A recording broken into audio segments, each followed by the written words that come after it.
नमस्कार मंडळी, आज मी तुम्हाला घरच्या घरी परफेक्ट पाणीपुरी बनवायची सोपी पद्धत शिकवणार आहे। पुरीसाठी हे साहित्य तयार आहे। रवा, मैदा, मीठ, कोमट पाणी आणि तळण्यासाठी तेल।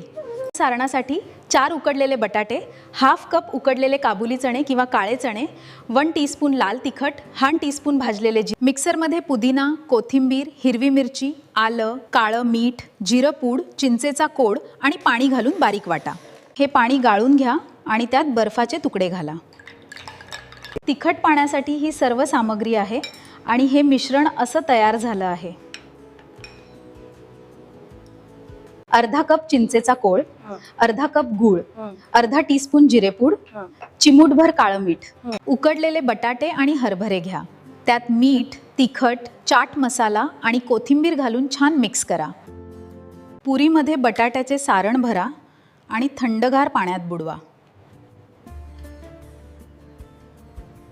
झाली तयार चटपटीत, झणझणीत आणि स्वादिष्ट पाणीपुरी।